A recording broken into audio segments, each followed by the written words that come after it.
여대생을 위한 DBT 기반 정서적 폭식 조절 프로그램, 음식이 아니라 마음이 문제였습니다. 의 발표를 맡게 된 교육상담 전공 박사과정 유은유입니다. 연구의 필요성 및 목적입니다. 일정 시간 동안 대부분의 사람들이 먹는 것보다 많은 양의 음식을 먹는 것을 폭식 행동이라고 하는데요. DSM-5에서는 이것에 대한 임상적인 타당성이 입증되면서 이제 폭식 장애라는 진단명이 생기게 되었습니다. 그래서 이렇게 폭식 장애를 경험하는 사람들은 폭식 사파를 보이게 되는데요. 폭식 사파라는 것은 이제 많이 먹는 것뿐만 아니라 이제 음식에 대한 조절 능력을 상실하는 것을 의미하기도 합니다. 네, 관련 현황을 좀 살펴보자면 이제 폭식증으로 인해서 치료받는 사람들이 점점 늘어나는 추세이고요. 그리고 폭식장애 유병률 같은 경우에는 여성이 많고, 그리고 주로 청소년과 대학생 시기 때 흔히 나타나게 됩니다.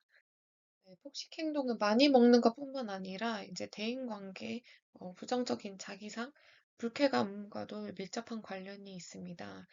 그래서 인제 폭식 행동을 보이게 됐을 때 이게 더 큰 심리적 문제로 어 번지기 전에 이것을 빨리 발견을 하고 개입을 하는 것이 중요하다고 볼 수가 있고요. 현재까지 섭식 장애를 치료하기 위한 약물은 없는 상태입니다. 그래서 그렇기 때문에 인제 심리적인 개입이 더더욱 중요하다고 할 수 있습니다. 네, 또 폭식 행동은 부적 정서랑도 깊은 관련이 있습니다. 선행 연구들을 살펴보면 이제 폭식 행동이 우울, 불안, 분노와 같은 부적 정서랑 관련이 있다. 이런 연구들이 있고요. 그리고 이제 폭식 행동과 부적 정서의 관련성을 설명하는 이론들이 크게 두 개가 있습니다. 그래서 하나는 회피 이론이고 하나는 정서 조절 이론인데요. 이제 회피 이론에서는 이제 삶의 고통을 이제 좀 잊기 위해서 외부의 자극인 음식에 초점을 맞추게 된다라고 설명을 하는 이론이고요.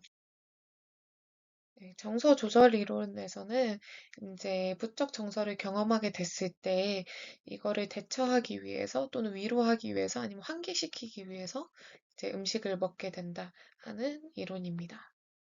네, 그래서 이렇게 부적 정서에 대처를 하기 위해서 먹는 것을 이제 정서적 섭식이라고 하는데요. 정서적 섭식을 하게 되면 일시적으로 이제 부적 정서가 완화가 되지만 오히려 먹고 난 이후에는 죄책감, 우울, 자기 혐오, 체중 증가에 대한 두려움 등의 부적 정서를 다시 경험하게 된다고 합니다. 그래서 저희 프로그램에서는 이제 이 악순환의 고리를 끊기 위해서 폭식을 유발하는 정서 상태를 파악하고 완화하는 것을 목표로 두려고 하고요. 그리고 이런 부적 정서나 부적 생각에 대한 어 수용력을 높이는 것을 목표로 두려고 합니다. 네, 그러나 이게 폭식 행동을 치료하기 위해서 프로그램이 없었던 것은 아닙니다. 기존의 프로그램들은 이제 주로 인지행동 치료에 기반을 두고 있고요. 그래서 신체나 섭식에 대한 왜곡된 신념을 수정하는 것을 에 초점을 두고 있습니다. 네, 이런 프로그램들 같은 경우에는 이제 오히려 음식에 대한 강박적 사고나 아니면 부정적 사고를 높이고, 그리고 재발 위험이 있다고 해서 이제 좀 새로운 치료법이 고안될 필요가 있다라고 보고 있고요. 특히 음식에 대한 민감성이 높은 사람들한테는 오히려 이제 자극을 시켜서 음식에 대한 갈망과 빈도를 높일 수 있다고 합니다. 그래서 좀 대안적인 치료법이 필요하다고 생각이 되어서 이제 변증법적 행동 치료에 좀 관심을 가지게 되었습니다. 변증법적 행동 치료는 이제 정서 조절의 어려움을 좀 해결하기 위해서 만들어진 치료법이고요. 감정을 피하거나 회피하는 것이 아니라 감정과 생각에 주의를 기울이고 오히려 집중을 함으로써 감정 조절 능력을 향상시키는 것을 목표로 하는 치료법입니다. 네, 이렇게 이제 DBT가 감정 조절의 어려움을 완화해 준다는 것 때문에 이제 섭식 문제를 치료하는 데도 이제 활용이 되었고요. 기존의 연구들을 살펴보자면 이제 이런 DBT 치료가 폭식 사파, 폭식 경량, 그리고 신체적 불만족, 체중 문제를 완화하는 데 도움이 된다라는 것이 밝혀져 있습니다. 또 DBT에 대해서 좀 자세히 살펴보자면 이제 DBT는 크게 변화랑 수용 두 개에 초점을 두고 있는데요. 그거를 하기 위해서 이제 네 개의 모듈로 구성이 되어 있습니다. 그래서 첫 번째는 마음챙김 기술, 두 번째는 고통 감내력 기술, 세 번째는 정서 조절 기술, 네 번째는 대인관계 효율성 기술인데요. 이 중에서 저희는 1에서 3번의 모듈이 이제 폭식 행동 또는 부적 정서랑 관련이 있다고 생각을 해서 네, 이것을 기반으로 프로그램을 구성하였습니다. 네, 또 기존의 섭식장애 프로그램들은 이제 중도 탈락률이 높다는 그런 문제점을 가지고 있는데요. 저희 프로그램에서는 이제 중도 탈락률을 낮추기 위해서 좀 개별화된 중재를 제공을 하고자 합니다. 그래서 스마트폰 어플에 자신의 폭식 행동을 지속적으로 이제 기록을 하게 할 예정이고요. 이 데이터를 기반으로 해서 이제 개별화된 중재 그리고 피드백을 제공할 예정입니다.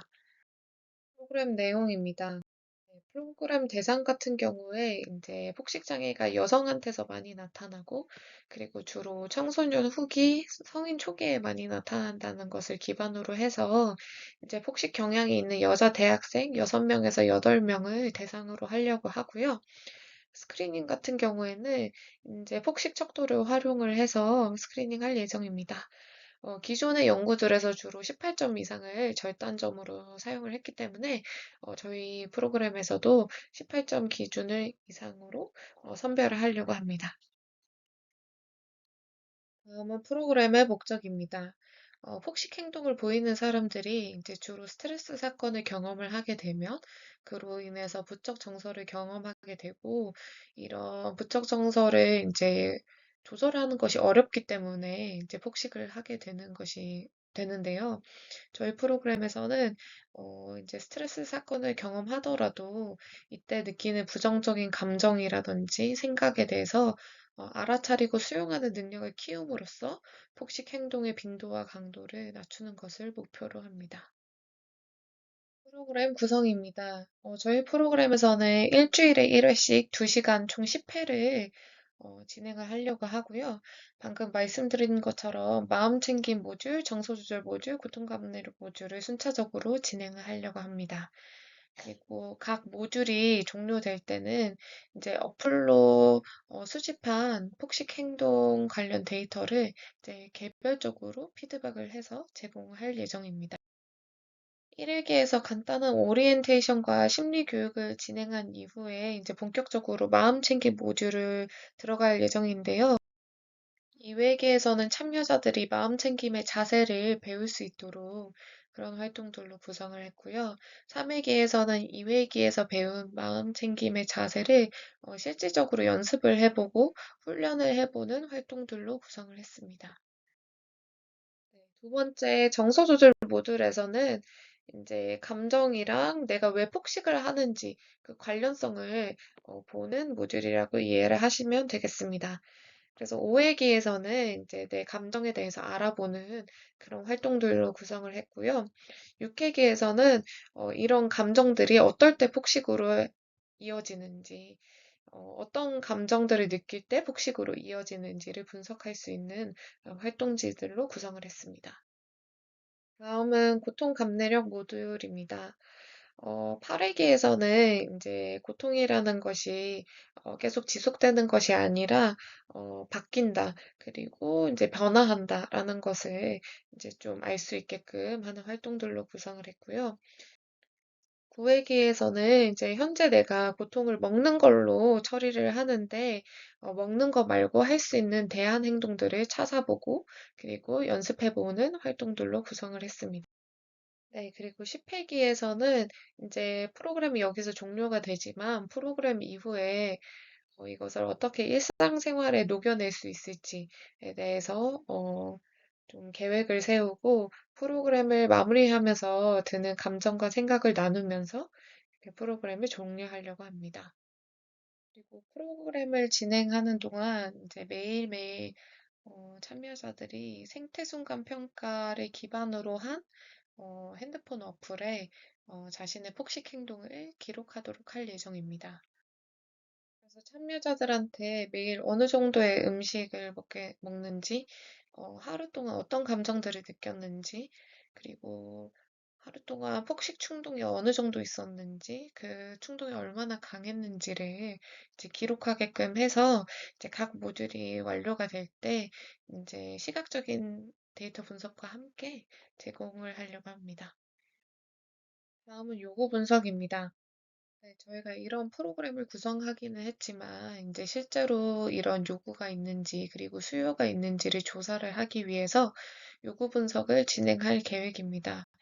그래서 크게 설문조사랑 면담을 통해서 이제 할 계획이고요. 저희가 이때까지 그 스크리닝 기준을 충족하는 2명을 기준으로 반구조와 면담을 진행을 해봤습니다. 그래서 그 결과 이제 주로 일과가 끝나고 헛헛할 때, 지치고 얘기할 사람이 없을 때, 새벽까지 프로젝트나 과제를 하게 될 때 폭식을 하게 된다라는 것이 밝혀졌고요. 이렇게 폭식 행동을 하는 것을 알고 있지만, 그리고 건강한 음식으로 대체를 해보려고 노력을 했지만, 그런 시도들이 잘 이루어지지 않았다라는 것을 알 수가 있었습니다. 그리고 프로그램에 기대하는 바와 같은 경우에는 이제 나 말고도 이런 문제로 고민하는 사람들이 많다라는 걸 아는 것만으로도 많은 위안이 될 것 같다라는 응답이 있었고요. 그다음에 누군가 나를 계속해서 감시를 해줬으면 좋겠다. 내 의지가 약해지지 않게 내 지도를 해줬으면 좋겠다라는 의견이 있었습니다. 그래서 더더욱 이런 프로그램이 집단 상담 형식으로 진행되면 좋겠다라는 생각이 들었습니다. 다음은 프로그램의 효과입니다. 네, 실제로 프로그램이 효과가 있는지 보기 위해서 총 4번의 측정을 하려고 하고요. 첫 번째로는 이제 프로그램 시작 전에 기초선을 측정을 하고, 그다음부터는 이제 각 모듈 이후에 네, 측정을 하려고 합니다. 그리고 프로그램이 효과가 있는지 보기 위해서 이제 다음과 같은 척도들을 활용할 예정입니다. 네, 그리고 저희 프로그램에서 가장 중요한 게 이 체인 분석지라고 볼 수가 있는데요. 이 활동들을 통해서 참여자들이 이제 어떤 감정을 느꼈을 때 그게 폭식 행동으로 이어지는지를 보게 됩니다. 그래서 폭식 행동의 기능을 보게 되고요. 이 기능을 다른 걸로 대체는 할 수 없을지에 대해서도 생각을 하게 되고, 어떤 대안 행동들을 할 수 있을지에 대해서도 생각을 해보게 됩니다. 그래서 여기 이제 폭식 행동 체인 분석지 예시도 저희가 이제 가져와 봤습니다. 네, 그리고 이거는 저희가 각 모듈이 마무리될 때 참여자들한테 줄 개별 피드백 보고서 예시입니다. 저희가 어플을 통해서 이제 생태 순간 평가 데이터를 이제 수집한다고 말씀을 드렸는데요. 그것을 이제 보기 좋게 좀 시각적인 자료로 그리고 피드백을 달아서 참여자들한테 이제 줄 예정입니다. 마지막으로 기대 효과입니다. 네, 기존의 복식 관련 프로그램들이 이제 CBT 기반한 프로그램들이 많았는데요. 저희는 정서조서를 기반으로 한 DBT 프로그램을 구성했다는 점에서 좀 대안적인 중재를 제시한다는 점에서 의의가 있다고 보았고요. 그다음에 폭식에 대한 전반적인 교육뿐만 아니라 개별화된 중재 그리고 개별화된 시각적인 데이터를 제공한다는 점에서 의의가 있다고 할 수 있을 것 같습니다. 그리고 마지막으로는 이제 폭식을 문제 행동으로만 보는 것이 아니라 어떤 기능을 수행을 하는 기능적인 관점에서 폭식을 이해하게 하고 이에 대한 대처를 할 수 있게끔 하는 프로그램이라는 점에서 이제 다른 프로그램들과 구별된다고 볼 수 있을 것 같습니다. 네, 저의 발표는 여기까지입니다. 감사합니다.